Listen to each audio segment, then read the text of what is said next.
Hello everyone, welcome back to Commerce Makeover. So today we are going to start with Unit 4 of HRM, that is Performance Appraisal and Compensation Management. उसका सबसे पहला question हमारा आता है performance appraisal के बारे में, उसके ऑब्जेक्टिव, एसेंशियल या फिर कुछ प्रोसेस के बारे में पूछा जा सकता है। तो तीनों की बात करते हैं ऑब्जेक्टिव। इसका एक्रोनिम देखते चलिएगा और साथ साथ में उसके एक्सप्लेनेशन पे फोकस करती हूँ ज्यादा, ठीक है। My true rich career develops, ठीक है। तो उसका मोटिवेशन, इनका ऑब्जेक्टिव रहता है कि मोटिवेशन को बढ़ाना है एम्प्लॉय का जो परफॉर्मेंस है उसकी, ताकि मोटिवेट करोगे तो उनकी प्रोडक्टिविटी इंक्रीज होती है। ट्रांसपेरेंसी की बात करें तो ट्रांसपेरेंसी लाना बहुत जरूरी होता है। अगर उनके गोल्स या उनके एक्सपेक्टेशन जितना भी है, अगर हम उसको ट्रांसपेरेंट नहीं रखेंगे तो क्लियर काम भी नहीं कर पाएंगे। जितना ट्रांसपेरेंट रहेगा उतना अच्छा एम्प्लॉय काम कर पाते हैं। रिटेंशन ऑफ द टैलेंट, मतलब कि बेस्ट टैलेंट रखना बहुत जरूरी होता है, ठीक है। अगर हम बेस्ट टैलेंट नहीं रख पा रहे हैं तो हमारे वहां पे रिवॉर्ड्स का कैसे हम देंगे, प्रमोशन कैसे करेंगे, तो बहुत सारी चीजें दिक्कत करती है। तो रिटेन रखना, रिटेन मतलब होता है संभाल के रखना। स्किल्ड एम्प्लॉयज को कैसे रखना होता है, रिवॉर्ड्स देके, मतलब कि इंसेंटिव्स देके। अब इंसेंटिव्स दोनों टाइप के हो सकते हैं, फाइनेंशियल भी और नॉन फाइनेंशियल भी। अगर मैं कमिटमेंट की बात करूँ तो कमिटमेंट बहुत ज्यादा इंक्रीज करने की जरूरत होती है, ठीक है। ताकि कमिटमेंट इंक्रीज होंगे तो उनका डेडिकेशन लेवल इंक्रीज होगा, ठीक है। परफॉर्मेंस अप्रेजल, हम जितना ज्यादा परफॉर्मेंस को अप्रेज करेंगे तो जितने भी एम्प्लॉयज होंगे वो कमिटेड होके काम करेंगे, डेडिकेशन के साथ काम करेंगे एंड रिस्पॉन्सिबल रह के काम करेंगे। डेवलपमेंट की जब मैं बात करती हूँ तो इट मीन्स उनकी स्किल्स को डेवलप करना बहुत जरूरी होता है। जितने भी उनके अंदर स्किल गैप्स है, जिससे उनको नहीं आता है, उनको ट्रेन करके इंक्रीज करना, ये भी हमारा परफॉर्मेंस अप्रेजल का एक ऑब्जेक्टिव रहता है। एसेंशियल की जब हम बात करते हैं एसेंशियल्स की, तो इनका पहला पॉइंट आ जाता है reliability and validity. It means क्या है, राइट डेटा प्रोवाइड करना बहुत जरूरी है। अगर हम राइट डेटा प्रोवाइड नहीं करेंगे तो अगेन कहीं ना कहीं रिलायबल नहीं रह पाएंगे। जॉब रिलेटेडनेस का मतलब क्या है, जॉब से जुड़ना बहुत जरूरी है। सिर्फ ये नहीं होता कि जॉब जॉब जॉब करते रहो, जॉब से जुड़ोगे तो अच्छे से एक्चुअल ड्यूटीज को परफॉर्म कर पाओगे। स्टैंडर्डाइजेशन का मतलब क्या होता है, सबके लिए सेम, सबके लिए सेम होना चाहिए, फेयरनेस, कंसिस्टेंसी आनी चाहिए, ठीक है। काम के अंदर भी एंड सारे जितने भी प्रोसेस चल रहा है उनके लिए सबके सेम स्टैंडर्ड मेंटेन रहना चाहिए। देन उसके बाद कह रही हूँ ट्रेनिंग ऑफ अप्रेजर्स की बात करते हैं। ट्रेनिंग ऑफ अप्रेजर का मतलब क्या है कि जितने भी हमारे जो अप्रेजर्स है, मतलब जिनको हम अप्रेज कर रहे हैं, बड़ा उनको प्रेज कर रहे हैं इन द सेंस कि उनकी अगर हम बात करें तो ट्रेन होने चाहिए, फेयर होने चाहिए। ये नहीं होना चाहिए कि उनके अंदर भेदभाव कर रहे हैं। ओपन कम्युनिकेशन की जब मैं बात करती हूँ तो ओपन कम्युनिकेशन क्या आता है कि बातचीत बड़ा ओपन बातचीत होनी चाहिए, कम्युनिकेशन फ्रीली होना चाहिए और इस तरीके से होना चाहिए क्लैरिफाई हो पाए, अंडरस्टैंडिंग मेंटेन रहनी चाहिए। टू वे कम्युनिकेशन बहुत मैंडेटरी है क्योंकि वन वे कम्युनिकेशन कुछ भी रिजल्ट नहीं लाता। प्रैक्टिकल वायबिलिटी की जब मैं बात करती हूँ तो प्रैक्टिकल वायबिलिटी का मतलब क्या है, प्रैक्टिकल बनना बहुत जरूरी है। थियोरिटिकल रहोगे कोई मतलब नहीं निकलता। थियोरिटिकल से ज्यादा हमारी चीजें बहुत टाइम लगता है उस चीज के अंदर उसको इम्प्लीमेंट करने में, और प्रैक्टिकल होंगे तो हमारे लिए बहुत चुटकियों का काम होता है, टाइम सेविंग होता है एंड इजीली हम काम वो कर पाते हैं। ड्यू प्रोसेस की जब हम बात करते हैं तो ड्यू प्रोसेस का मतलब क्या है कि जितने भी हमारे स्टेप बाय स्टेप काम करते रहना बहुत जरूरी है। ये नहीं होना चाहिए कि हाँ अब इसके बाद पता नहीं क्या करना है, उसके बाद क्या करना है। एवरीथिंग शुड बी सेट, सारा चीज सेट होनी चाहिए। जब एम्प्लॉयज एक्सेस टू रिजल्ट्स की बात कर रहे हैं तो एम्प्लॉय को बताना बहुत जरूरी है कि आपका क्या रिजल्ट आया, आपने इससे क्या, इस चीज का क्या हुआ। उनको फीडबैक दो कि आपका अच्छा काम था, आपका अच्छा काम क्यों नहीं था। सिर्फ हाँ या ना करने से कुछ नहीं होता है, आपको उनके ऊपर इम्प्रूवमेंट करना भी एक ऑर्गेनाइजेशन का काम होता है। लीगल फंक्शन की जब हम बात करते हैं, मतलब कि लॉ को फॉलो करना बहुत जरूरी है। अगर लॉ को फॉलो नहीं कर रहे हैं तो कहीं ना कहीं दिक्कतें क्रिएट होने लग जाती है। तो प्रोसेस एंड स्टेप की बात करते हैं। प्रोसेस स्टेप के मतलब, या फिर प्रोसेस बोलो या स्टेप्स बोलो परफॉर्मेंस अप्रेजल के, तो इसके अंदर आता है every cool man can take off, नीचे आ गया टेक ऑफ, ठीक है। तो एवरी एवरी से आता है हमारा establish performance standards. Performance standard का मतलब क्या है, एक स्टैंडर्ड सेट करो कि हाँ हमें इतने आउटकम के ऊपर काम चाहिए, अगर हम ये काम मेंटेन नहीं रखेंगे तो हमें कहीं ना कहीं दिक्कत होगी। इफ आई एम सेइंग मुझे आज के दिन इस महीने के अंदर मुझे 1 करोड़ की सेल करनी है, तो वो 1 करोड़ की सेल मेंटेन होनी चाहिए बाय ऑल द एम्प्लॉइज। मेरा बेंचमार्क मैंने सेट करके दिया, और जैसे ही ये 1 करोड़ के ऊपर जाएगा तो मैंने बोला कि आपको ये पर्क्स मिलेंगी। तो वो इनके लिए इंसेंटिव्स भी हो गया और एक इनके लिए स्टैंडर्ड भी मेंटेन कर दिया गया। दरअसल कम्युनिकेट द स्टैंडर्ड्स की बात करते हैं। स्टैंडर्ड्स के बारे में बताना बहुत ज़रूरी है। क्लैरिफ़ाई करो कि क्या है? मेजर एक्चुअल परफ़ॉर्मेंस अगर जो हमारे स्टैंडर्ड था, उसका 1 महीने बाद हमारा रिज़ल्ट निकला। देखो कि एक्चुअली में परफ़ॉर्म हुआ है कि नहीं हुआ? जो हमने सेट करा था उसके अकॉर्डिंग चल रहा है कि नहीं चल रहा है? कंपैरिज़न करना, इसको हम मेनली बोलते हैं कंट्रोल करके चलना कि सारी चीज़ें सही चल रही हैं कि नहीं है। आपने बीएससी के अंदर कंट्रोलिंग के अंदर भी सेम स्टेप्स पढ़े हैं इस तरीके के ही। कंपेयर विद द स्टैंडर्ड्स की जब हम बात करते हैं, स्टैंडर्ड से कंपेयर करना, जो हमने सेट किया था वो हुआ कि नहीं? यहाँ पे मेजर एक्चुअल परफ़ॉर्मेंस हुआ कितना, यहाँ पे कंपेयर करना कि कितना सेट था और उसके हिसाब से कितना हुआ।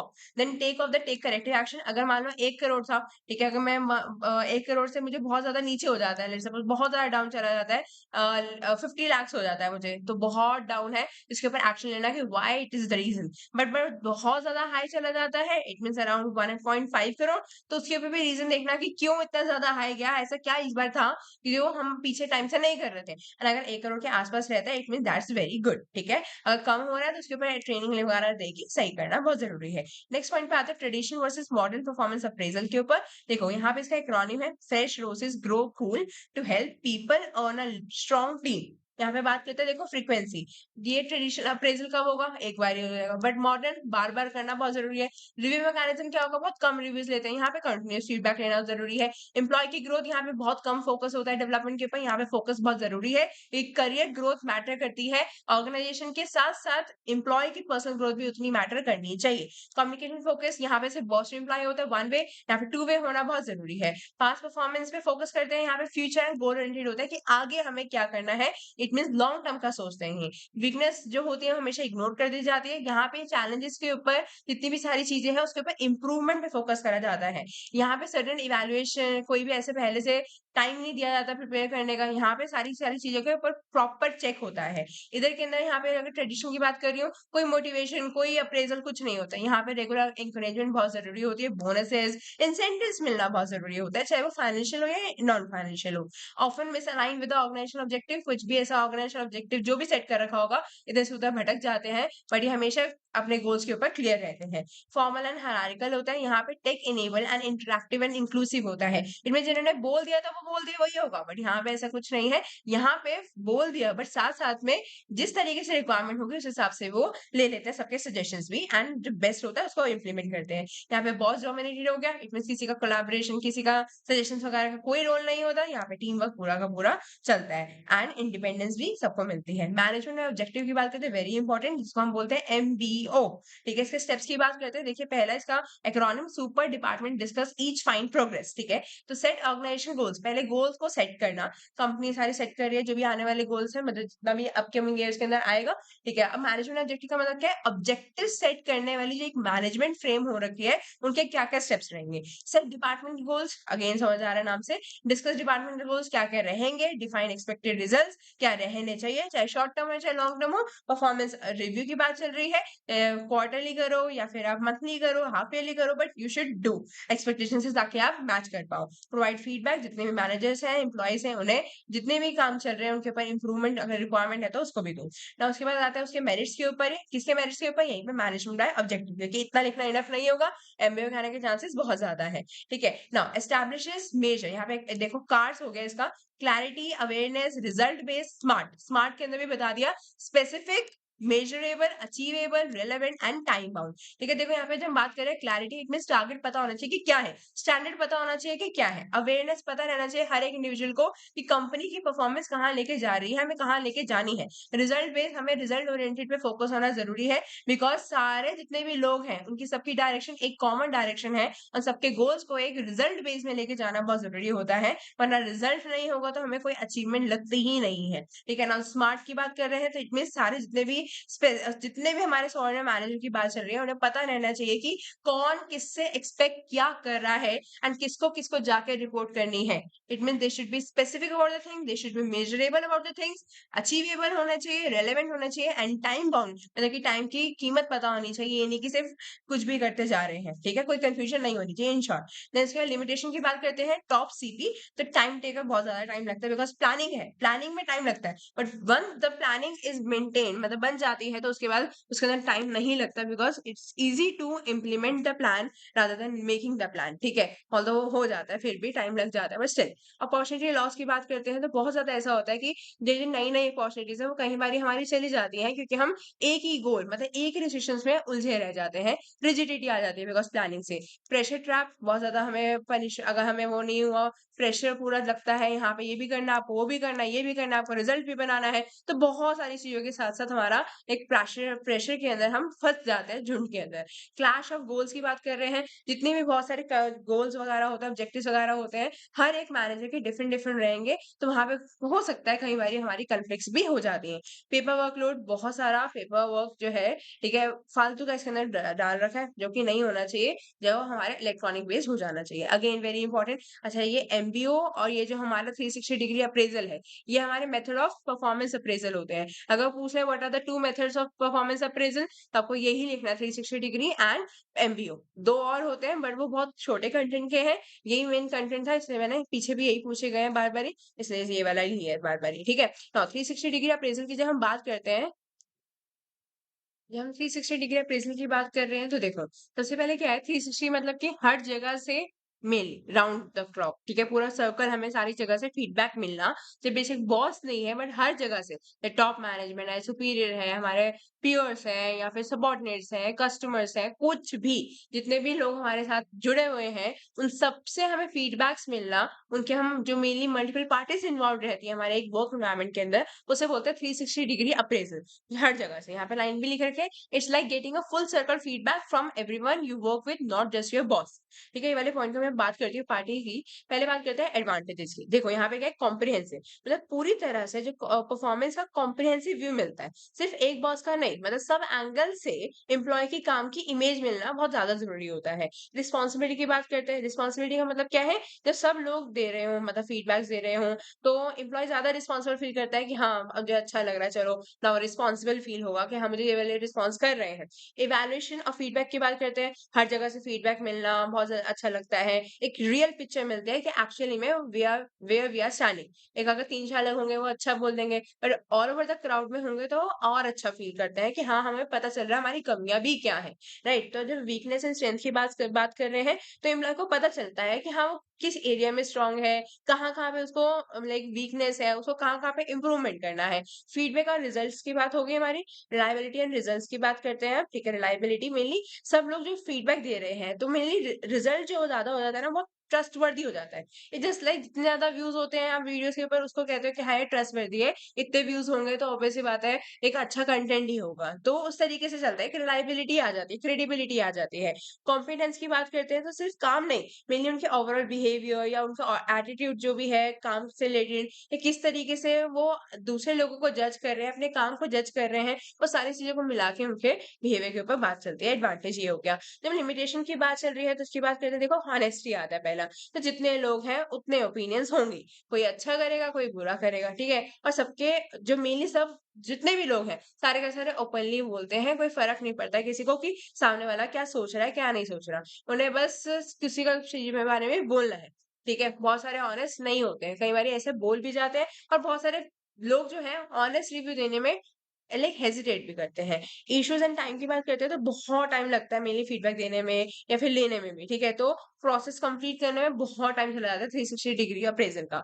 तो ट्रबल की बात करते हैं तो फीडबैक लेने के बाद जितने भी कन्फ्लिक्ट्स या कंफ्यूजन क्रिएट होता है, उसका भी लिमिटेशन हमारे दिमाग में चलती है। अब किसी ने फीडबैक दिया, वो मान लो गलत फीडबैक था, कहीं ना कहीं हमारे पूरे मेंटल पीस को खराब भी कर देता है।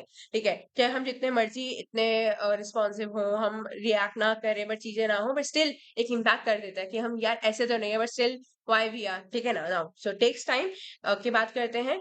ठीक है, यहाँ पे देखो टेक्स टाइम की मेनली क्या है, मेनली जितनी भी सारी चीजें चल रही है हमारी, मैनेजर ही मैनेजर ही एंथुसियास्टिक नहीं है, अगर मैनेजर का ही इंटरेस्ट नहीं है, तो पूरा का पूरा अप्रेजल, पूरा का पूरा जो प्रोसेस है वो खराब हो जाता है। सो कोई भी लेना देना नहीं रह जाता। देन रिमेंबर की बात करते हैं तो लॉन्ग टाइम में फीडबैक वेस्ट चला जाता है, उसको कोई याद ही नहीं रख पाता। ठीक है ना, मेनली भूल जाते हैं, ऑफन इग्नोर की बात करते हैं तो लोग इस प्रोसेस को पूरा का पूरा सीरियसली नहीं लेता कोई, क्योंकि एक फॉर्मेलिटी रह जाती है इसके बीच के अंदर कि एक फॉर्मल वे में बोलना है, बट इनफॉर्मल वे में ज्यादा अच्छे से बोल लेते हैं। एक प्रेशर कॉज रहता है, मतलब कि सब लोग एक जजमेंट की तरीके से दे रहे होते हैं। उन्हें प्रेशर फील होता है कि यार हमें देना है, अप्रेज़ल देना है उस चीज़ के बारे में, चाहे वो नेगेटिव हो या पॉजिटिव हो मेनली। देन स्लो प्रोसेस की बात करते हैं, जितने भी रूल्स हैं, पेपर वर्क वगैरह होते हैं, वो सारी चीज़ें बहुत स्लो हो जाती हैं, कहीं न कहीं दिक्कत क्रिएट होती है। ठीक है? उसके बाद पार्टीज़ के ऊपर आ जाते हैं। देखिए, तो पार्टिस की जब हम बात करें, देखो सेल्फ मतलब कि खुद अपने काम का एनालिसिस करता है खुद,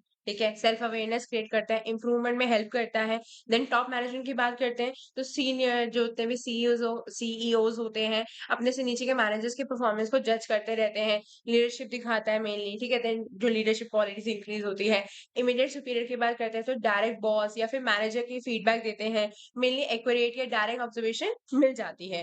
देन उसके अगर मैं बात करती हूँ यहाँ पे सबऑर्डिनेट्स वगैरह की, ठीक है? सॉरी पीयर ये वाला रह गया हमारा पीयर एंड कोवर्कर्स वाला। सो इसके अंदर अगर मैं बात करती हूँ, तो कलीग्स हो गए, हमारे जो कोवर्कर्स हैं, उनका फीडबैक, टीम वर्क क्या है और जितने भी डेली इंटरेक्शन हो रहे हैं, उसके बेसिस पे हमारा रहता है कलीग्स वगैरह जो दे रहे होते हैं। देन सबऑर्डिनेट की जब हम बात कर रही हूँ, तो जो हमारे जूनियर स्टाफ्स हैं, वो अपने बॉस के परफॉर्मेंस को जज करते हैं कि किस तरीके से एनवायरनमेंट में किस तरीके से यूज़फुल है। मेनली बहुत ज़्यादा अच्छा रहता है ये वाला। देन कस्टमर्स की जब मैं बात करती हूँ, देखो यहाँ पे कस्टमर्स ये ना कस्टमर की सर्विस क्वालिटी को फीडबैक देते हैं कि बाहर का वैल्यूएबल ओपिनियन बहुत मैटर करता है। जितना ज़्यादा हमें कस्टमर का रिव्यू मिलेगा, उतना अच्छा रहेगा। तो मेरे लिए रिव्यू बेस्ड था पूरा का पूरा एंड वेरी, वेरी इंपॉर्टेंट। ठीक है, नेक्स्ट पे आते हैं। देखिए, अगर मैं बात करी परफॉर्मेंस अप्रेज़ल, ये रह गया हमारा क्या? हाँ, job evaluation and performance appraisal की बात करते हैं। देखिए, अगर मैं performance appraisal and job evaluation की बात करती हूँ, तो अगर मीनिंग की बात करें, तो जॉब की वैल्यू डिसाइड करना, कौन-सा जॉब कितना इम्पोर्टेंट है। परफॉर्मेंस अप्रेज़ल की बात करें, तो एम्प्लॉयी की जितना भी काम है, उसका क्या मेनली परफॉर्मेंस है, उसको जज करना।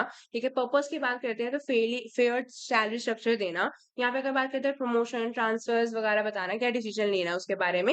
यहाँ पे अगर इसकी बात करते हैं यूजुअली की, तो जितने भी वेज डिस्प्यूट्स वगैरह हैं, उसको सॉल्व करना मैंडेटरी रह जाता है। ठीक है, मतलब कंपल्सरी हो जाता है इस केस के अंदर। देन यहाँ पे एम्प्लॉयी को बेटर परफॉर्म करने के लिए गाइड करना। यहाँ की अगर बात कर रहे हैं फोकस की, तो मेनली इनके जॉब पर फोकस होता है, कौन सा जॉब कितना मुश्किल है, कितना इंपॉर्टेंट है। यहाँ की अगर मैं बात करें, तो एम्प्लॉय पर फोकस होता है कि उनका काम कितना कैसा चल रहा है, कितना काम खत्म हुआ है। अगर ऑब्जेक्टिव की बात करती हूँ, तो वर्कर्स को फेयरली ट्रीट करना बहुत मैंडेटरी हो जाता है जॉब इवैल्यूएशन के अंदर। एंड यहाँ पे अगर मैं बात करती हूँ, तो एफिशिएंसी बढ़ाकर मैन पावर को डेवलप करना मैंडेटरी हो जाता है यहाँ पे। फिर इसके बाद यहाँ पे सॉरी ऑर्डर की बात करती हूँ, तो ऑर्डर के अंदर हमारा क्या होता है, पहला मेनली हो जाता है इनके जॉब इवैल्यूएट होता है, फिर एम्प्लॉयी की बात चलती है। अच्छा, यहाँ पे हमारा ऑब्जेक्टिव रह गया। ऑब्जेक्टिव की अगर मैं बात कर रही हूँ, लाइक डन हो गया ऑब्जेक्टिव हमारा, कोई दिक्कत नहीं है। ऑर्डर की बात करती हूँ, पहला होता है हमारी जॉब इवैल्यूएशन वाली बात हो गई। देन उसके बाद हमारा अगर दूसरी वाली बात करूँ, कि यहाँ पर बाद में होता है मेनली सारी चीज़ें। पहले जब जॉब फिक्स हो जाता है, तब एम्प्लॉयी इवैल्यूएट होता है कि क्या चीज़ें चल रही हैं। ठीक है? देन उसके बाद परफॉर्मेंस अप्रेज़ल के अंदर। यहाँ पे रिजल्ट्स की जब मैं बात करती हूँ, तो फेयर सैलरी डिसाइड होती है, जो सबको एक्सेप्टेबल होती है। अगर इसकी बात कर रही हूँ, तो सैलरी या इंक्रीमेंट परफॉर्मेंस के बेस पर मिलती है। Okay? Then performance appraisal and potential appraisal की बात करते हैं। परफॉर्मेंस अप्रेज़ल की अगर हम बात कर रहे हैं, माय स्मार्ट गोल हमारा इसका एक्रोनिम में रहेगा। आप इसको रीड कर लीजिएगा, ठीक है? जैसे पीडीएफ आ जाए, वैसे भी सामने पॉज़ करके भी रीड कर सकते हैं। अगर मैं परफॉर्मेंस अप्रेज़ल की बात कर रही हूँ, इसका मतलब क्या है, अभी के काम का वैल्यूएशन करना कि एम्प्लॉयी क्या और कैसे परफॉर्म कर रहा है। पोटेंशियल अप्रेज़ल का मतलब क्या होता है, फ्यूचर के लिए इवैल्यूएट किया जाता है कि कौन ज़्यादा रिस्पॉन्सिबल है, कौन सँभाल सकता है ऑर्गनाइज़ेशन को, ठीक है? देन परफॉर्मेंस अप्रेज़ल की टाइम फ्रेम की अगर मैं बात कर रही हूँ, ठीक है? तो ईयर फ्रेम बोलो, टाइम फ्रेम बोलो, कोई दिक्कत नहीं है। हर साल या 6 महीने में रेगुलर टाइम पे होता है ये चीज़ performance appraisal. And potential appraisal जब ज़रूरत होगी तब हो जाएगा, कोई फिक्स टाइम नहीं होता as such. Then salary impact की बात करते हैं। सैलरी इम्पैक्ट मतलब कि परफॉर्मेंस अप्रेज़ल में सैलरी हाइक, बोनसेस मिलना, प्रमोशन मिलना, ये सारे डायरेक्टली लिंक्ड होते हैं। बट अगर पोटेंशियल अप्रेज़ल की बात करते हैं, तो पोटेंशियल अप्रेज़ल का मतलब क्या हो जाता है, वहाँ पे यूजुअली सैलरी से लिंक नहीं होता, मेनली ट्रेनिंग, डेवलपमेंट पे फोकस होता है। देन अगर मैं मेथड कंपनी यूजिंग इन, ठीक है, मेथड जो यूज़ हो रहा है, अगर उसकी बात करूँ, देन मेनली ज़्यादातर जो कंपनीज़ होती हैं, यूज़ करती हैं एज़ अ रूटीन प्रोसेस इसको। एंड इधर की जगह मैं बात कर रही हूँ, तो मेनली ये फ्यूचर फोकस कंपनीज़ होती हैं। मेनली जैसे कैडबरी अगर आपने सुना हो, ये आगे फ्यूचर फोकस रहती हैं कि हाँ, हमें किस तरीके से पोटेंशियल को इंक्रीज़ करना है। देन एप्लीकेशन इन एचआर की बात करती हूँ, तो एचआर एक्टिविटी जैसे प्रमोशन हो गया, ट्रांसफर हो गया या फिर ट्रेनिंग को प्लान करने में मेनली प्रॉपर हेल्प रहती है इनकी। देन अगर इधर की बात करती हूँ पोटेंशियल की, तो वहाँ पे क्या हो जाता है हमारा, कि जितने भी फ्यूचर रोल्स के लिए सुटेबल एम्प्लॉइज होते हैं, उनको आइडेंटिफाई करने में हमारे हेल्प करता है। देन रोल एंड डेवलपमेंट की बात करते हैं, तो प्रेजेंट स्किल्स और परफॉर्मेंस को बेटर बनाने में हेल्प करता है ये। एंड अगर इधर की बात करते हैं, तो हमारा टैलेंट को ढूंढने और फ्यूचर लीडरशिप रोल्स के लिए प्रिपेयर करता है। And training versus performance focus की अगर मैं बात करती हूँ, तो प्रेजेंट एंड पास्ट परफॉर्मेंस पे ध्यान देता है। और इधर की बात करती हूँ तो फ्यूचर ट्रेनिंग नीड्स या फिर ग्रोथ पे फोकस करता है। देन यहाँ पे ग्रोथ आइडेंटिफिकेशन की बात करती हूँ, तो प्रेजेंट एफिशिएंसी और आउटपुट इंप्रूव करने के एम होता है यहाँ पे। और यहाँ की अगर मैं बात करती हूँ, तो ग्रोथ पोटेंशियल और लीडरशिप कैपेबिलिटीज को आइडेंटिफाई करता है। ऑब्जेक्टिव की अगर मैं बात कर रही हूँ, तो करंट परफॉर्मेंस को एनहांस करना या फिर उसके रिवॉर्ड्स डिसाइड करने में हेल्प करता है। एंड इधर की बात कर रही हूँ, तो फ्यूचर चैलेंजेस और रोल्स के लिए एम्प्लॉय को रेडी करना मैंडेटरी हो जाता है। इट मीन्स पोटेंशियल इंक्रीज करना। देन अप्रेजल ओरिएंटेशन की बात करती हूँ, इट मीन्स आज की प्रेजेंट ओरिएंटेशन की बात क्या हो रहा है, आज क्या हो रहा है उस पर फोकस करना। एंड उधर क्या हो रहा है, कल क्या संभाल सकता है उस पर फोकस करना, मतलब फ्यूचर ओरिएंटेड हो जाते हैं। ठीक है, तो यहाँ पे based on current job related performance की, मतलब कि लेवल ऑफ एजुकेशन की जब मैं बात कर रही हूँ, तो सिर्फ प्रेजेंट जॉब परफॉर्मेंस को मेजर करता है कि आज क्या है, आज कैसे कर रहा है। एंड अगर दूसरे की बात कर रहे हैं, तो एम्प्लॉय की मेनली जितनी भी हिडन कैपेबिलिटीज है और ओवरऑल पोटेंशियल को इवेलुएट करता है कि हाँ, कितना ये जो पर्सन है कितना ग्रो कर सकता है कंपनी को और अपने आप को भी। नेक्स्ट टॉपिक पर आते हैं एम्प्लॉय काउंसलिंग के ऊपर। तो एम्प्लॉय काउंसलिंग एक बहुत इंपॉर्टेंट रह जाता है हमारे पूरे बिजनेस के लिए, ऑर्गेनाइजेशन के लिए। तो एक ऐसा प्रोसेस है जिसमें एम्प्लॉयज को हेल्प की जाती है कि अपने परफॉर्मेंस रिलेटेड प्रॉब्लम्स को ओवरकम करो। अगर आपको कोई दिक्कत आ रही है तो आप बात करो। मेनली यहाँ पे एबिलिटी रिलेटेड की बात करी मैंने, ट्रेनिंग एंड डेवलपमेंट पे फोकस। एंड डिजायर रिलेटेड की बात हो रही है, तो लैक ऑफ विलिंगनेस, क्या कुछ खुद नहीं चाह रहे या फिर उन्हें खुद मोटिवेशन नहीं मिल रहा, तो उसके ऊपर बात चल रही है। मोटिवेशन देना, ठीक है, काउंसलिंग करना, मोटिवेशन देना उन्हें इस तरीके की। ठीक है, देन टाइप्स ऑफ काउंसलिंग की बात करते हैं, तो स्ट्रेस काउंसलिंग पहले आता है। जब एम्प्लॉइज मेंटल या फिजिकल स्ट्रेस में हो, तो स्ट्रेस मैनेज करने में उनकी हेल्प करना। देन डायरेक्टिव काउंसलिंग की अगर मैं बात करूँ, तो काउंसलर गाइड देता है कि वार्निंग दे रहा है कि ये मत करो, वो मत करो, ये वाली जो चीजें होती है इसको बोलते हैं डायरेक्टिव काउंसलिंग। ये बोल दिया तुम्हें नहीं करना तो नहीं करना। नॉन डायरेक्टिव काउंसलिंग मतलब क्या है, फ्रेंडली वे, ठीक है, कि एम्प्लॉय खुद अपना सॉल्यूशन सोचता है, एक सपोर्ट ढूंढता है, कि काउंसलर सिर्फ सुनता है कि हाँ, कुछ कुछ लोग होते हैं सिर्फ सुनाओ एंड देन उनको ऑटोमेटिकली सॉल्यूशन निकल आता है, तो नॉन डायरेक्टिव काउंसलिंग हो गया। देन स्टेप्स आ जाते हैं इसके हमारे, देखो ये टाइप्स थे काउंसलिंग के, ये स्टेप्स हो गए हमारे। स्टेप्स के अंदर हमारा स्टेप्स इन काउंसलिंग प्रोसेस क्या होता है, पहले इनिशिएट करो। पहले स्टार्टिंग में उनका ट्रस्ट एंड कंफर्ट बनाना बहुत जरूरी है, ताकि एम्प्लॉय फील कर पाए कि हाँ, वो सेफ जगह पे है, जो भी बात करेगा वो सही कानों में पहुंचेगी, सही जगह पर बोल रहा है, सही इंसान के सामने बोल रहा है। देन एक्सप्लोरिंग की बात करते हैं, एम्प्लॉय की फीलिंग्स या फिर प्रॉब्लम्स को डीपली समझना, ठीक है, उनका एम्पैथी या फिर ऐसे कम्युनिकेशन यूज करना जिससे उन्हें फील अच्छा हो।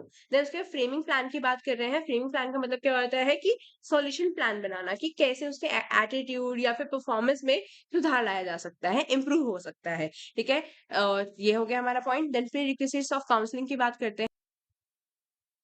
पहला हमारा आ जाता है प्रीरिक्विजिट्स में, ठीक है, पहला साइकोलॉजिकल कॉन्टैक्ट। इसके अंदर हम बात कर रहे हैं, तो काउंसलर हो या मेनली जो क्लाइंट है, दोनों में एक मेंटल कनेक्शन होना चाहिए कि हाँ, वो समझ पा रहे हैं कि एक दूसरे की बात क्या है। देन उसके बाद अगर मैं काउंसलर क्लाइंट रिलेशन की बात कर रही हूँ, तो दोनों के बीच में एक अंडरस्टैंडिंग, देन एक अच्छा कनेक्शन होना चाहिए, वही सेम बात है, बस अलग अलग तरीके से लिखी गई है। इनकॉन्ग्रुएंस एंड वल्नरेबिलिटी की बात करते हैं, तो क्लाइंट थोड़ा इमोशनल या डिस्टर्ब होता है, कंफ्यूज होता है, उसकी बात चल रही है। ठीक है, देन उसके बाद हमारा पॉइंट आता है relating to clients problem.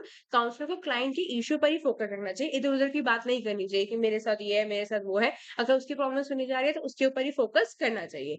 Then clients openness, client खुलकर अपने इमोशन और प्रॉब्लम शेयर कर सकते हैं। Listening and empathetic communication, then अगर काउंसलर ध्यान से सुनता है, तो इमोशनली कनेक्ट कर पाते हैं सामने वाला। देन एनवायरमेंट ऑफ ट्रस्ट की बात कर रहे हैं, तो ऐसा माहौल हो जहां दोनों एक दूसरे पर ट्रस्ट कर सकते हैं। एंड रैपॉर्ट की बात करते हैं, तो एक स्ट्रॉन्ग रैपॉर्ट, मतलब कि स्टार्टिंग से एक अच्छा बॉन्ड और कंफर्ट फील होना चाहिए, वरना वो सामने से कुछ बोलेगा ही नहीं। उसको इंटरेस्ट लगना चाहिए कि हाँ, वो सामने से बात कर रहा है और उनको समझना चाहिए। ठीक है, अब मैं ट्रांसफर और प्रमोशन की बात करती हूँ, तो ट्रांसफर के अंदर हमारा पहला आता है नेचर बेस, ठीक है। तो मेनली क्या होता है कि एक ही लेवल की शिफ्ट है, तो सेम लेवल की शिफ्ट होती है, उधर की तरफ यहाँ से उठा के दूसरी जगह डाल दिया, सेम स्टेटस होता है, सेम सैलरी होती है। मतलब प्रोडक्शन है, मार्केटिंग है और सेल्स डिपार्टमेंट है, अगर प्रोडक्शन में काम कर रहे हो तो उन्होंने सेल्स डिपार्टमेंट में डाल दिया ताकि आप शिफ्ट ले लो, तो एज एन ट्रांसफर करा। प्रमोशन मतलब कि आप एक लेवल पे हो, आपको ऊपर वाले लेवल पे भेज दिया, एक वर्टिकल मूव हो रहा है, सीधा ऊपर की तरफ जा रहे हैं, रैंक, स्टेटस, रिस्पॉन्सिबिलिटी सब बढ़ जाती है, और वहां पे रैंक, स्टेटस स्टेटस, सैलरी सब सेम रहती है इस ट्रांसफर के अंदर। तो ऑब्जेक्टिव की बात करें तो ऑर्गेनाइजेशन के नीड्स के हिसाब से एडजस्ट करना, जहाँ ज़रूरत हो वहाँ भेजना, उस हिसाब से चलता है। एंड प्रमोशन के अंदर किसी को हाई पोस्ट पे प्रमोट करना ताकि वो और रिस्पॉन्सिबिलिटी एंड रिस्पॉन्सिबल फील कर सकें और रिस्पॉन्सिबिलिटी ले सकते हैं वो। देन इसमें पॉलिसी की बात करें तो एक ट्रेनिंग या वर्कफोर्स बैलेंसिंग टूल के रूप में यूज होती है। देन अगर इसकी बात करिए तो एचआर की स्ट्रैटेजिक टूल होता है कि काम की एफिशिएंसी बढ़ाने के लिए यहाँ पे प्रमोशन दिया जाता है उसे। देन डायरेक्शन की अगर मैं बात कर रही हूँ तो अगेन लेटरल मूवमेंट होती है, हॉरिजॉन्टल मूवमेंट सेम लेवल पे शिफ्ट हो रहा होता है। एंड वर्टिकल मतलब कि अपवर्ड ऊपर की तरफ जा रहा होता है। सैलरी के अंदर कोई चेंज नहीं आता, यहाँ पे सैलरी में चेंज आता है। ठीक है, डिमोशन ऑफ एम्प्लॉयज की बात करते हैं। तो यहाँ पे क्या हो रहा है हमारा डिमोशन ऑफ एम्प्लॉइज के अंदर कि जैसे प्रमोशन था कि अपवर्ड इंक्रीज इंक्रीमेंट मिलना, तो वैसे ही यहाँ पे क्या होता है डाउनवर्ड, कि अगर कोई अच्छा काम नहीं कर रहा है, अपने सैलरी के अकॉर्डिंग काम नहीं कर रहा है, रिस्पॉन्सिबिलिटी नहीं ले रहा, तो उसको डिमोशन मतलब कि उसकी रैंक वाइज उसे नीचे की तरफ भेज देना। एज एन सैलरी वे में बोलो, रिस्पॉन्सिबिलिटी के वे में बोलो, या कुछ भी बोलो, just due to their poor performance. या फिर अगर वो अच्छे तरीके से काम नहीं कर पा रहे हैं, या फिर कोई हेल्थ इशू हो गया जो उस रिस्पॉन्सिबिलिटी को नहीं उठा सकते हैं वो। तो इसके कॉजेस क्या क्या रहेंगे, पहले बात करते हैं। देखो इसका एक काउंट में रहेगा पेंट डब्ल्यूडी। ठीक है, तो पहला आता है प्यूनिटिव टूल। प्यूनिटिव टूल का मतलब होता है पनिशमेंट के लिए। जब कोई एम्प्लॉय प्रमोशन के बाद भी स्टैंडर्ड काम नहीं कर पाता तो उसे डिमोट करते हैं, मतलब नीचे की तरफ भेजते हैं। एडवर्स बिजनेस कंडीशन की बात करें, इट मीन की बहुत ज्यादा दिक्कतें आ रही है, बिजनेस लॉस हो रहा है, कॉस्ट कटिंग है, स्लो डाउन के टाइम पर एम्प्लॉय को नीचे लाना पड़ता है ताकि वो ज्यादा सैलरी ना दे पाए कंपनी। ठीक है, तो अगर ज्यादा सैलरी नहीं दे पा रही है तो उसको नीचे लाके कम सैलरी पे रख देते हैं। देन इनकम्पिटेंस की बात करते हैं, मीन्स इनकैपेबल है। जब एम्प्लॉय नए काम या एक्सपेक्टेशन के लायक नहीं होता है तो उसे लोअर पोस्ट देती जा रही है, क्योंकि हमने सोचा था कि ये करेगा बट एक्सपेक्टेशन के अकॉर्डिंग काम नहीं चल रहा होता। Not fit due to health. ठीक है, मतलब कि बहुत ज्यादा वीक है, जब हेल्थ या पर्सनल प्रॉब्लम्स की वजह से काम में कमी आने लग जाती है तो उसको हटाना नीचे करना पड़ जाता है। टेक्नोलॉजिकल ऑब्सोलेसेंस की बात करते हैं, मतलब टेक्नोलॉजी आउटडेटेड है, पर्सन अपडेटेड नहीं है, जब नई टेक्नोलॉजी के साथ चल नहीं पाते हैं, अडाप्ट नहीं कर पाते हैं, तो उसकी स्किल्स वगैरह जो है वो आउटडेटेड हो जाती है। देन रॉन्ग स्टाफिंग की बात करते हैं।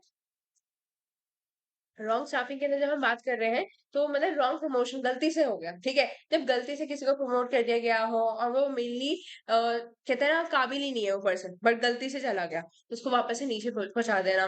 देन डिसिप्लिनरी मेजर्स की बात करते हैं, इट मीन डिसिप्लिन का वायलेशन करना, जब कोई रूल्स तोड़ता है या डिसोबीडियंट हो जाता है किसी के सुपीरियर के थ्रू, देन सुपीरियर को कर देता है, या फिर तब पनिशमेंट के लाइक वे में एक डिमोशन हो जाता है, उसका पनिशमेंट मिल जाती है। तो उसके हमारे टाइप्स ऑफ आते हैं, एक वॉलंटरी डिमोशन होता है और एक इनवॉलंटरी होता है। जब एक एम्प्लॉय खुद चूज करता है कि उसे लोअर पोस्ट पे रहना है ताकि उसका स्ट्रेस कम रह सके, उसको बोलते हैं वॉलंटरी डिमोशन। इनवॉलंटरी डिमोशन मतलब कि जब एम्प्लॉय को फोर्सफुली बोला जाता है कि आप नीचे रहो बिकॉज आपका काम अच्छा नहीं है, या फिर कोई भी ऐसे जो हमने रीजन पढ़े उनमें से। देन अगर हम इसके प्रिंसिपल्स पे आते हैं क्या क्या रहेंगे, तो इसका एक रॉन्ग रहेगा a job on we are. ठीक है, तो इसका एक बात करते हैं इसके ऊपर। प्रिंसिपल्स प्रिंसिपल्स का मतलब यहाँ पे क्या है कि डिमोशन पॉलिसी के क्या क्या मेन एलिमेंट्स रहेंगे, क्या क्या प्रिंसिपल एलिमेंट्स होने चाहिए। पहली बात करते हैं अथॉरिटी स्पेसिफिकेशन। अथॉरिटी स्पेसिफिकेशन मतलब क्या है, पॉलिसी में क्लियरली लिखना चाहिए कि कौन डिमोशन डिसाइड करेगा और उसकी रिस्पॉन्सिबिलिटी क्या रहेंगी। देन नेक्स्ट बात करते हैं जॉब लैडर डेफिनेशन, मतलब कि जॉब लेवल्स क्लियर हो, कौन से पोस्ट तक डिमोशन हो सकता है, ये डिफाइंड होना चाहिए। ठीक है ना। नया उसके बाद ओपन पॉलिसी की बात करते हैं, पॉलिसी ट्रांसपेरेंट होनी चाहिए, एम्प्लॉयज को पता होना चाहिए कि क्या रीजन से डिमोशन हो रहा है, ऐसे नहीं कि उठा दिया कर दिया।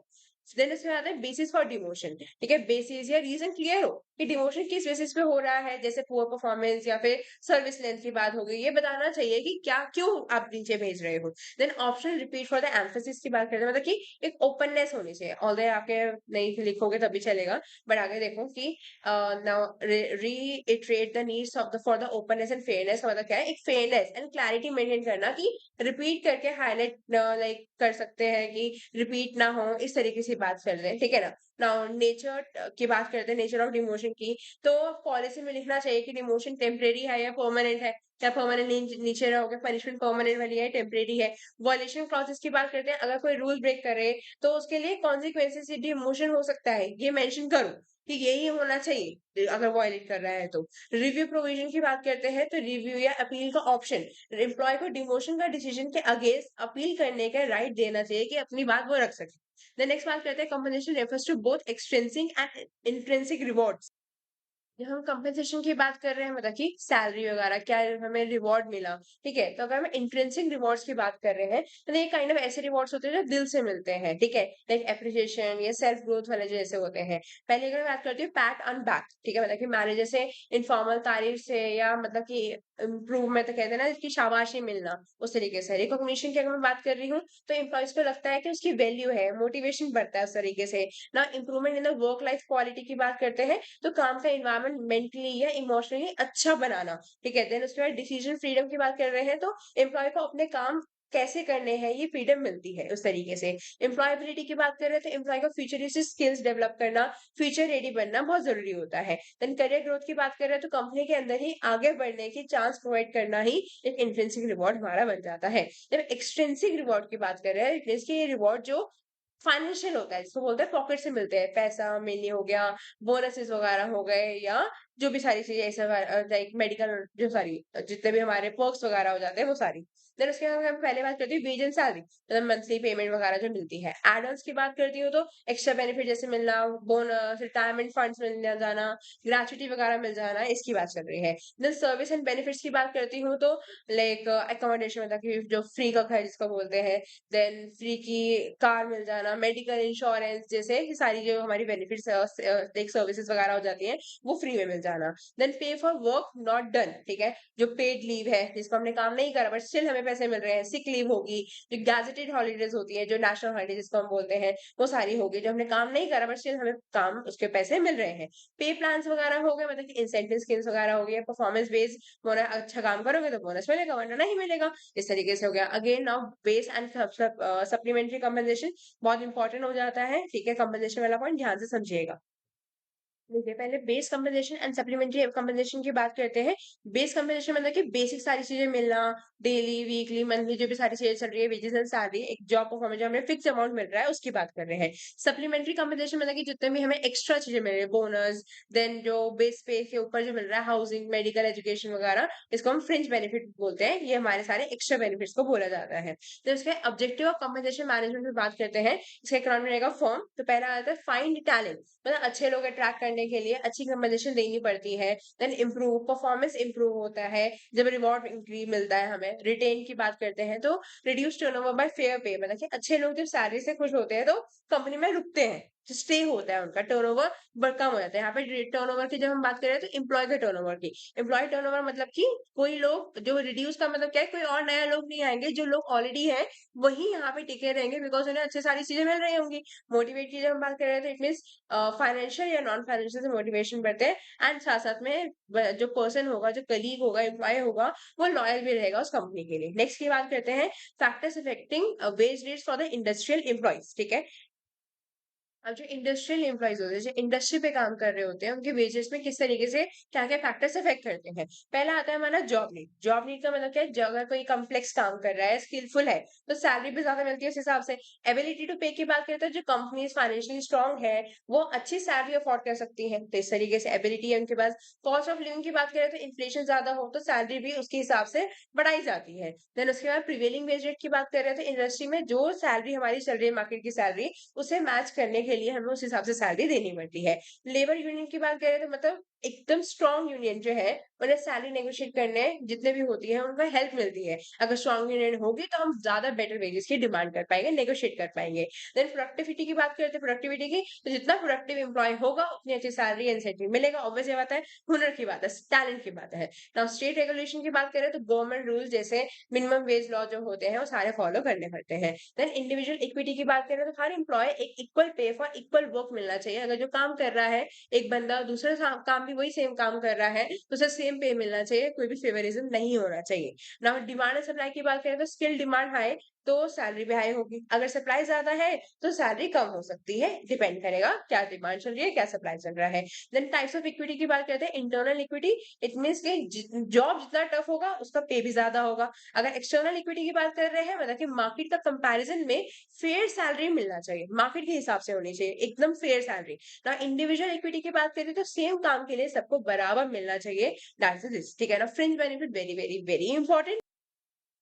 फ्रिंज बेनिफिट्स की बात कर रही हूँ, इट मीन्स कि जो भी एक्स्ट्रा फैसिलिटी है, एक्स्ट्रा पर्क्स वगैरह होते हैं, जो एम्प्लॉयर अपने एम्प्लॉयज को दे रहा होता है, एम्प्लॉयर एम्प्लॉयज को दे रहा होता है सैलरी के अलावा, ठीक है, बोनसेस वगैरह हो गए, मतलब कि हेल्थ कवर्स वगैरह हो गए, जॉब की सिक्योरिटी होगी, सेफ्टी वगैरह हो गए, ठीक है। देन इसके अगर मैं इसके ऑब्जेक्टिव की बात करती हूँ, तो हमारा इसका इकोनॉमी रहेगा मॉस PWBL, ठीक है। तो पहला हैगा मोटिवेट एम्प्लॉयज, उनकी बेसिक नीड फुलफिल करना, उनको मोटिवेट करना। देन ऑर्गेनाइज इंडस्ट्रियल रिलेशन की बात करिए तो मैनेजमेंट और एम्प्लॉयज के बीच अच्छे रिलेशन बनाए रखना। अगर सिक्योरिटी अगेंस्ट रिस्क की बात कर रही हूँ तो लाइक ओल्ड एज, मतलब ये एक्सीडेंट जैसे रिस्क जो होते हैं उनको प्रोटेक्शन देना उस चीज के लिए। सेफ्टी एंड हेल्थ की बात करें तो सेफ्टी गैजेट, मेडिकल हेल्प वगैरह देना, ठीक है। क्लीन एनवायरमेंट प्रोवाइड करना कि हाँ आप सही जगह पे हो।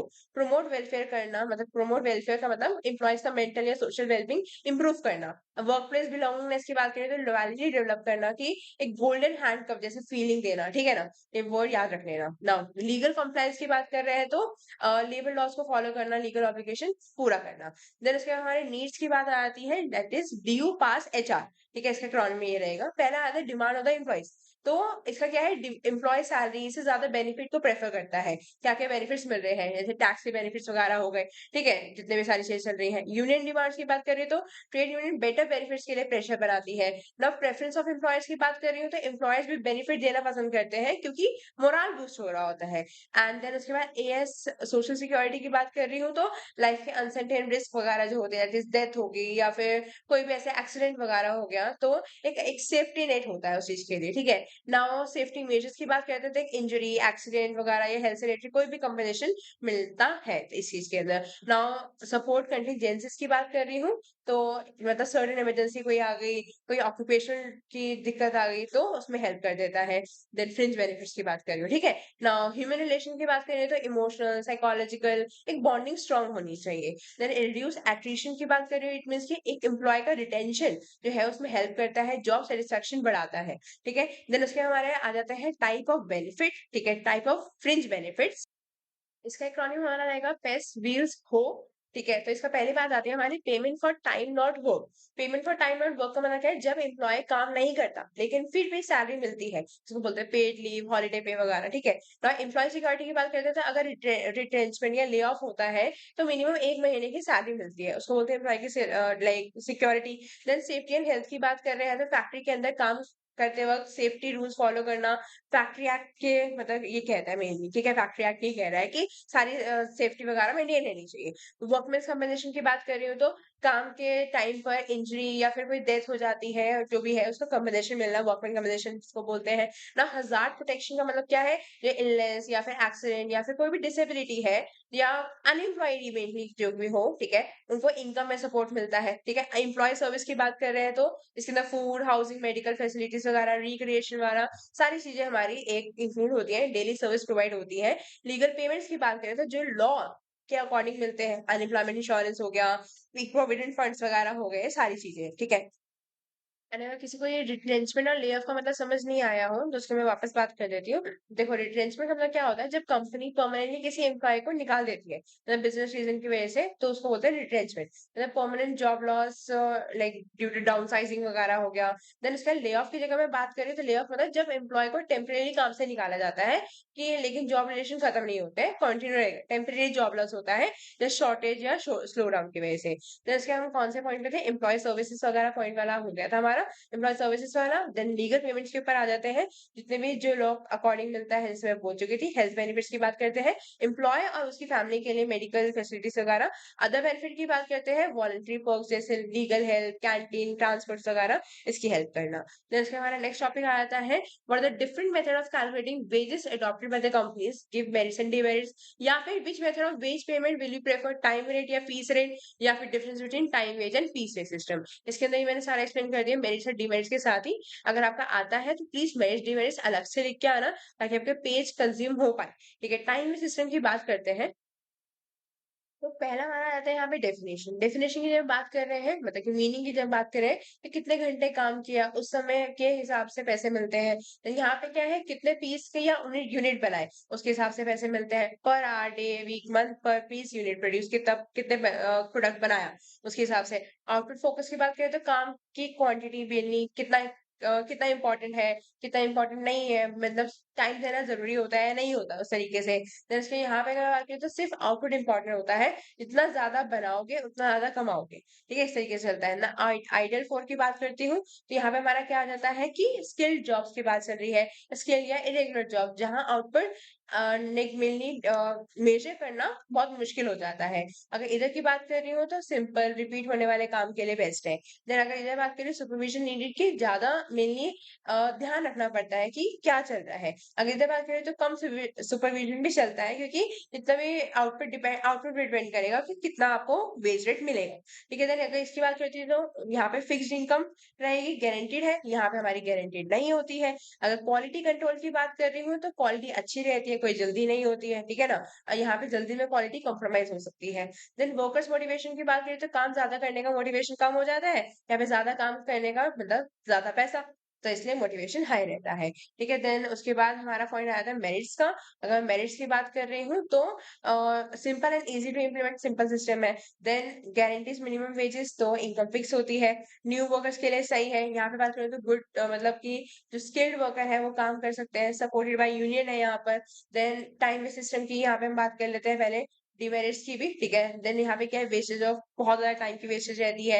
यहाँ पे आइडल रहने की आदत पड़ जाती है। Then no reward for the like अच्छे काम का कोई रिवॉर्ड नहीं मिलता। सुपरविजन का खर्चा बढ़ जाता है बहुत ज़्यादा। एंड अगर इसी बात करते हैं पीछे सिस्टम की, यहाँ पे क्या होता है, कॉस्ट इफेक्टिव सुपरविजन हो रहा होता है। देन लेस आइडल टाइम लग रहा होता है, कम टाइम लग रहा होता है। एनकरेजेस बहुत ज़्यादा काम करने के लिए हमें एनकरेज करा जाता है, प्रोडक्टिविटी इंक्रीज होती है हमारी। देन वैल्यू एडिंग आइडियाज आ जाते हैं कि हम किस तरीके से काम डालना है। देन इजी कॉस्ट एस्टिमेट हो जाता है, रिवॉर्ड मिलता है मेहनत का, ऐसा नहीं होता कि कुछ भी हो गया ना। उसके अगर नुकसान की बात करूँ, मतलब कि डिमेरिट्स की बात करते हैं तो हेल्थ इफेक्ट हो गया, मतलब कि बहुत ज्यादा स्ट्रेस हो जाता है, ओवर वर्क की वजह से हो जाता है। अनस्टेबल इनकम है, पता नहीं जितना काम करोगे उस हिसाब से पैसे मिलेंगे। रिस्की हो जाता है, जो नए नए वर्कर्स आते हैं, जो ट्रेड यूनियन जो होता है वो अपोज करते हैं, इसके साथ में नहीं होते हैं मेनली, ठीक है? अपोज में ट्रेड यूनियंस हो गया, सब स्टैंडर्ड क्वालिटी हो सकती है इसकी, स्टैंडर्ड्स कम भी हो सकते हैं। नेक्स्ट पे आते हैं, हमारा शायद लास्ट रहेगा परफॉर्मेंस लिंक, ठीक है? Last year performance linked compensation की बात करते हैं, बस 2-3 मिनट।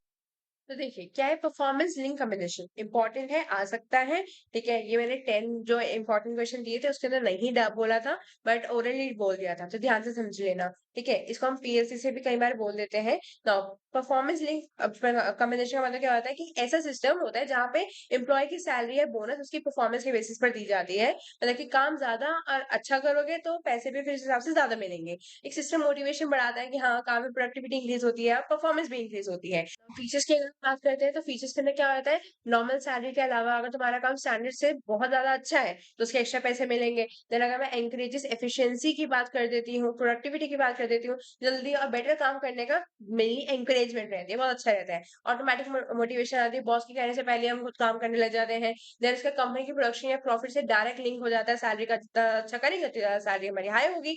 बूस्ट हो जाता है हमारा मोरल, जब अच्छा काम करने पर रिवॉर्ड मिले तो कॉन्फिडेंस ऑब्वियसली और लॉयल्टी भी हम दोनों इंक्रीज करते हैं। नाउ इसके पीएलसी के टाइप्स की बात करते हैं, क्लासिफिकेशन ऑफ द टाइप्स की बात कर लेते हैं। Individual incentives, plant wide incentive. Individual के अंदर आता है हर एम्प्लॉय के उसके पर्सनल काम या उसके आउटपुट के हिसाब से रिवॉर्ड मिलता है। प्लांट वाइड इंसेंटिव की बात करें तो पूरे ग्रुप या फैक्ट्री के परफॉर्मेंस के हिसाब से सबको बोनस मिलता है। Basis of individual incentive plan की बात कर रही हूँ तो इसके अंदर दो आ जाते हैं, time based and output based. Time based मतलब अगर तुम काम स्टैंडर्ड टाइम से पहले कर लेते हो तो बोनस मिलेगा। आउटपुट बेस्ड का मतलब क्या है, अगर तुम स्टैंडर्ड से ज्यादा क्वांटिटी बना देते हो तो बोनस मिलेगा। देन उसके फॉर एम्प्लॉयर्स की बात कर रही हूँ, उनके क्या क्या फायदे रहेंगे, ठीक है? नाउ पहले एम्प्लॉयर्स की बात करते हैं, ज्यादा काम जल्दी काम करोगे, ओवरऑल आउटपुट बढ़ता है। तो इसका एम्प्लॉयज नए तरीके ढूंढते हैं नए नए काम को इम्प्रूव करने के, जो काम कर रहे हैं उसे। देन अगर दूसरी बात करो तो सुपरविजन या डीले या वेस्टेज सब कम हो जाता है यहाँ पे। देन एम्प्लॉयज की बात करते हैं, उनके लिए क्या बेनिफिट रहेगा, यहाँ पे एक्स्ट्रा काम का एक्स्ट्रा रिवॉर्ड मिलता है, तो या फिर बोनस बोलो या इंसेंटिव बोलो, जब रिवॉर्ड मिले तो काम करने के लिए मन भी करता है। एक्सीलेंस की बात कर लेते हैं, यहाँ पे हर काम में बेस्ट करने की ना आदत लग जाती है कि हमें अच्छा करना था, कि हमें आउटपुट मिले, जो बोनस वगैरह है वो मिले। तो आपका ये चैप्टर यहाँ पे डन हो जाता है, यूनिट 4। आई नो बहुत लंबी थी, बट आपके लिए हाईली नीडेड था। आप एक बार रिवाइज करोगे, सुनोगे, 2x पे भी सुनोगे या 1.5 पे या 1x पे, तो भी आपका डन हो जाएगा। Let's not make waste time, ये आपका डन हो जाती है। ऑल द वेरी बेस्ट, इसको प्लीज सुन के जाइएगा, very very important. Thank you so much.